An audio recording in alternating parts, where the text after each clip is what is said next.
Welcome to Classroom Quest K-12, where the art of teaching embarks on an epic gaming adventure. I'm your host, Stephanie Seagroves, bringing over a decade of teaching experience to this educational quest. This podcast is a rallying point for educators, combining the thrill of gaming with transformative teaching strategies. Here we use the Mastery Gamification Methodology to overcome student apathy and engage students in their own hero journey. So grab a cup of coffee and get ready, because you and I are about to launch our quest. Hey teacher friend, I'm glad you're here, and thank you for tuning into Classroom Quest K-12 today. This is episode 7, and today we're talking about student motivation for success and why learning should be fun. Before we get started, let's review our magical equation for student success. Most teachers believe that, with enough time, effort, and support, any student can learn anything, and we see few exceptions to this belief. We likely wouldn't have gone into teaching if we didn't believe this. But that begs the question, if these really are the keys to student learning, what systems do we have in place to give students enough time and support? What systems do we have to make it worth the student's time to give effort? Today, we're focusing on the effort part of this secret formula. Mastery Gamification can help put a system in place. Have you ever wondered if you're actually reaching your students? Are you ever worried that you sound like Charlie Brown's teacher, just droning on and on? Wah, wah, wah. We know that both adults and students need to have interest in a concept to actually do well with it. If teachers are completely irrelevant to students and there's no motivation for the student to learn the subject, why would students spend their valuable time on something that they have no interest in whatsoever? That's why learning should be fun. The Mastery Gamification Methodology aims to balance fun and learning for students in the classroom. When we take a look at why anyone does anything, we're talking about motivation. Most educators know about intrinsic and extrinsic motivation. Intrinsic motivation is when the student finds motivation within themselves to complete a task or learn a concept. Extrinsic motivation is when the motivation comes from a source outside the student. Within intrinsic and extrinsic motivation, there are many different types of motivation from many different sources. Intrinsic motivation could be simply because the student enjoys what they're learning, so they're motivated to learn. This is why learning should be fun. Students may enjoy the challenge of a new subject, or the sense of pride it brings to accomplish something difficult. Extrinsic motivation includes things like social status or material rewards from parents or teachers.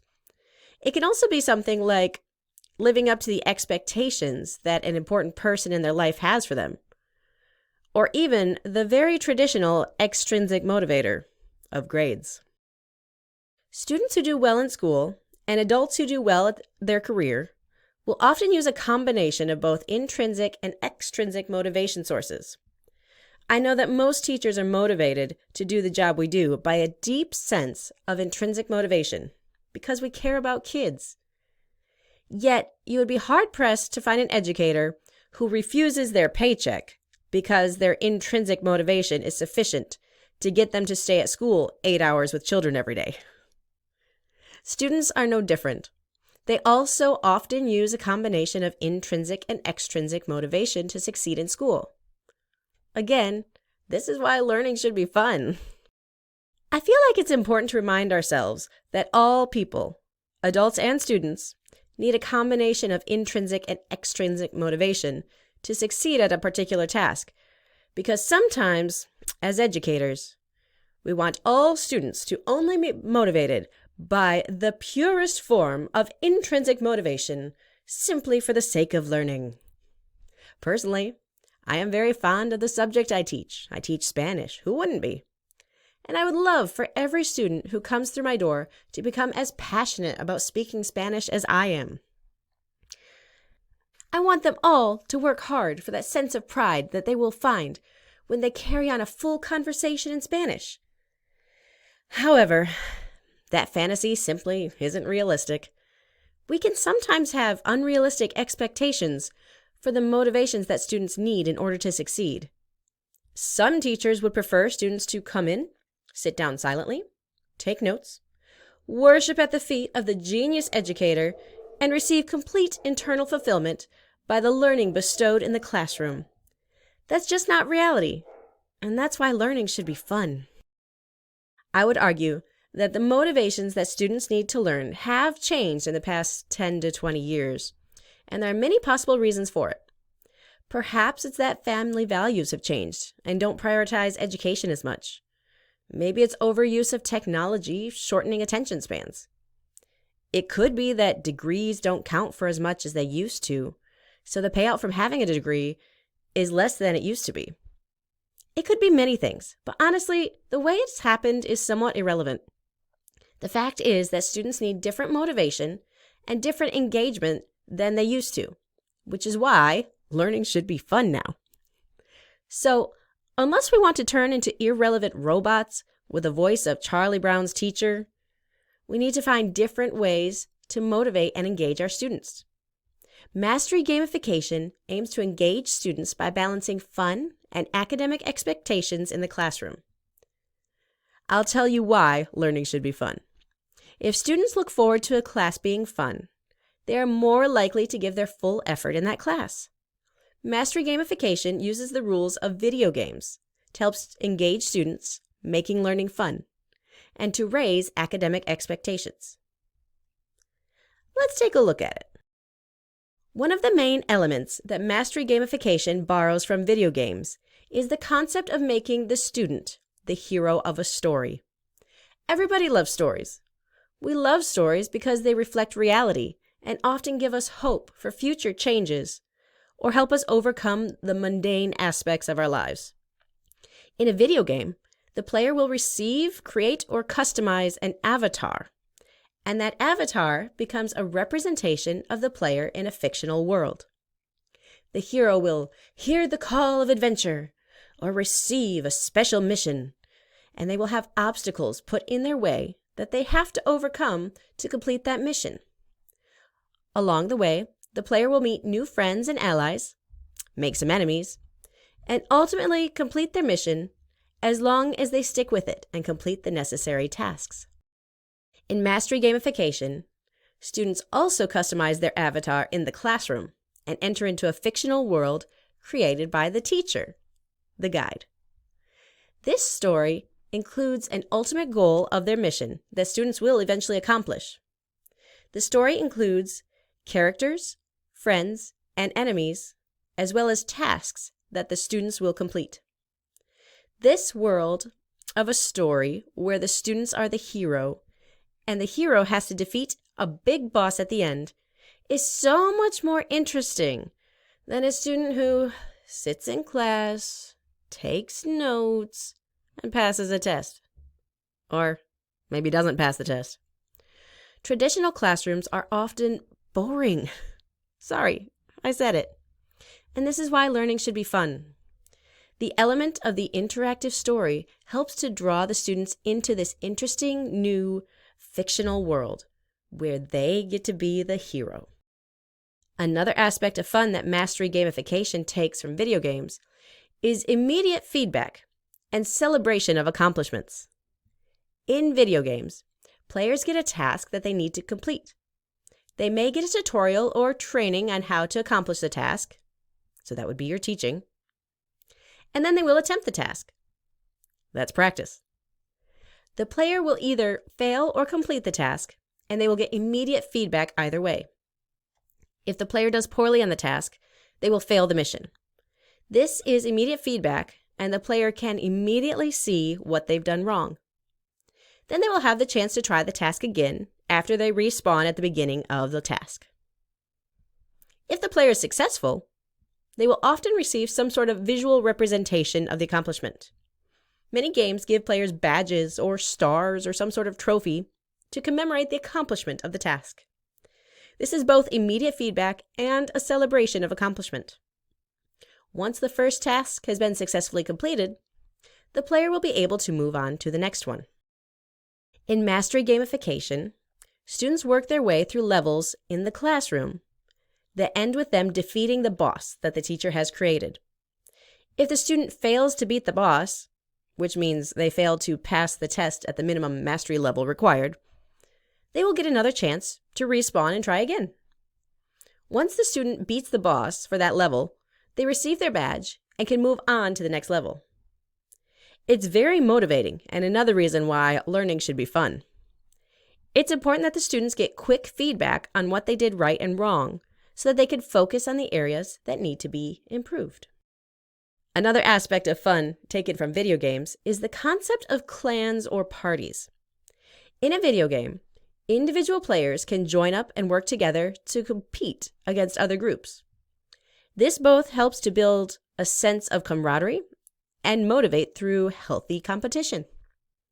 In Mastery Gamification, these student groups become highly competitive, and students encourage the people in their group to complete their necessary tasks so that their group can win. And that's why learning should be fun. These elements of fun taken from video games speak to the various forms of motivation that students need to succeed. Like most systems, Mastery Gamification will generally start with extrinsic motivation. Yet while many classes use grades as their main form of extrinsic motivation, Mastery Gamification makes the classroom experience more interesting through an interactive, fictional story that students can buy into by customizing their avatar and going on their mission.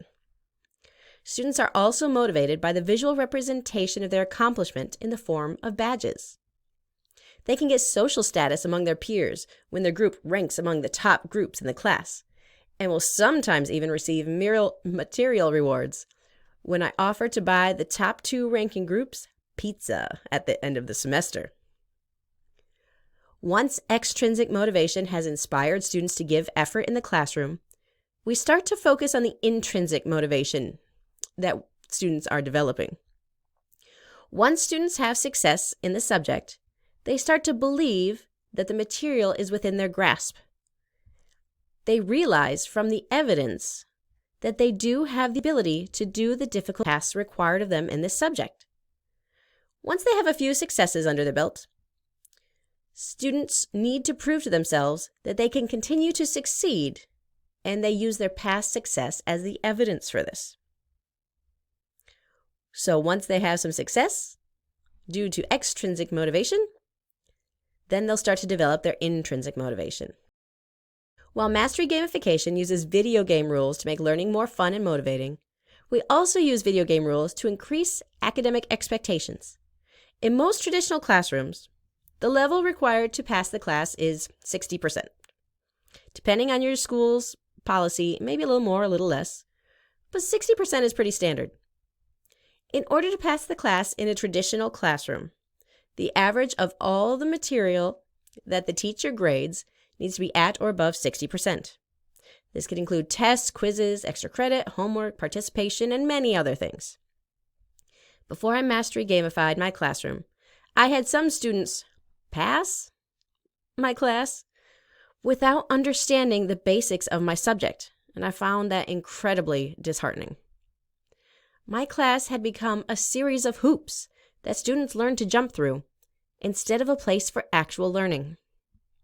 Students would routinely fail tests, but then make up the difference in irrelevant extra credit, or take homework answers from a friend, and never actually learn.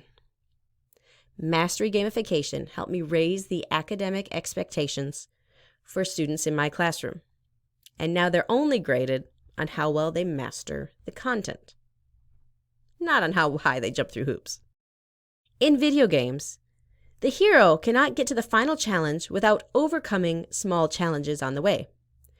Challenges can be fun, and that's why learning should be fun. If a player does not beat the boss in level 1, he cannot go on to level 2. The player will have to respawn and try again until they succeed. To me, this has an easy application to schoolwork.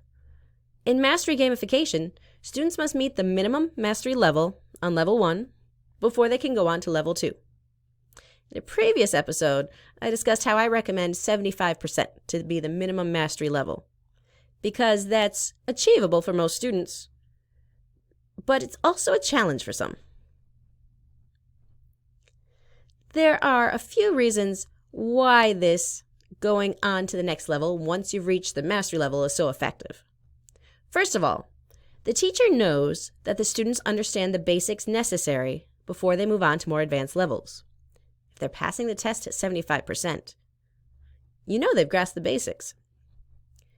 While this seems very simple and straightforward, it's rarely seen in modern classrooms. The more common approach is that students will be taught a topic, they will study, or not study, then take a test and receive a grade A through F. Then move on to the next topic. Why are we letting students who cannot demonstrate understanding at the basic levels move up to more advanced material? Students will often become increasingly frustrated as the material gets more difficult, and will be able to understand less and less as the year progresses. Also, instead of building evidence that the student can do difficult things, this system is giving the students evidence that they're not good at the subject, that they can't do these difficult things. If they keep failing and failing without the opportunity to redo and relearn what they missed, that's evidence we don't want them to have. That's evidence that they are failures. Mastery gamification aims to give students evidence that they can succeed, not evidence that they will always fail. It just takes some students longer than others to grasp particular concepts. And there's nothing wrong with that. Another way this system raises academic expectations is because it works with how our brains are naturally wired. As teachers, we know that flashcards are often a good way to learn difficult material. If the flashcards are used correctly, it's a great way to study. The correct way is to try to answer the questions on the flashcards, and if you get it right, set that card aside. If you get it wrong, keep that card in the study pile until you can get it right. See, if we just look at the cards and don't bother to go over the difficult ones multiple times, our brain doesn't do much to help us learn. However, if we recognize where we're messing up and practice the part where we're messing up the most, the brain realizes that it needs to input new answers and we learn quicker. It's the same with the levels in a mastery gamification classroom. If we allow students to simply take a test, fail, and then move on, the brain does not realize that it has to change or learn. However, if students remain on one level with one challenge that they complete over and over until they get it, the brain realizes that the material is important enough to learn and actually engages with the learning. Another rule of video games that mastery gamification uses is that it's the boss battles that are the important tasks to become eligible to continue on. In my gradebook, I only grade boss battles, which are tests or quizzes. I don't grade homework. I don't give extra credit. All the learning experiences in the classroom help the students to prepare to demonstrate their learning. And then when they demonstrate that learning in a boss battle, then I give them a grade. Mastery gamification uses the rules of video games to balance fun and learning in the classroom. Student motivations have changed in the last 10 to 20 years, and that's why learning should be fun if we want to stay relevant to our students. Mastery gamification speaks to various forms of motivation that students need to succeed to help make learning fun while also increasing academic expectations. If you want to further engage your students while also increasing the academic expectations in your classroom, I hope that these ideas inspire you. If you're interested in using the Mastery Gamification Methodology in your classroom, but it seems overwhelming, don't worry. Just start one step at a time. And if you need a little extra help, I'd love to guide you through the process so you can avoid the mistakes that I made when I was first mastery gamifying my classroom. If you'd like support on this journey, send me an email at stephanie@seagrowstrategies.com and join our Facebook group to interact with others who feel that education needs a little update. Now, let's see what's going on in a mastery gamified classroom. So, this week, I was hoping for my newly mastery gamified Spanish 2 class to complete their first boss battle for the level that we're currently on. However, when I gave the students the practice boss battle to see how they would do, it failed miserably. See, I switched my Spanish 2 classroom in the middle of the year, and the expectations for my Mastery Gamified Spanish 2 classroom are higher than they were in the class previously. My Spanish 2 students were used to having weekly vocabulary quizzes and then have a unit test after several weeks.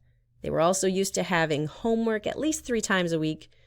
It was really easy homework and counted for their grade. I was pondering why my students did so poorly despite their increased engagement since we started the Mastery Gamified level. And I realized that one difference is that they've had fewer deadlines than they were used to. Students have one due date now, the boss battle at the end of the level, and we're learning the material for that boss battle for about 3 to 4 weeks. Since we have less deadlines than they previously had, they did not feel the urgency to study their vocabulary until the night before the big boss battle. That doesn't really work. So I've decided that I will incorporate a mini boss battle as well as the big boss battle. A mini boss battle will have the same rules as the regular boss battle in that students will have to reach the minimum mastery standard of 75% that I have in my classroom before they can move on. However, the mini boss battle will be an easier quiz. Just something to encourage the students to study vocabulary before the big boss battle.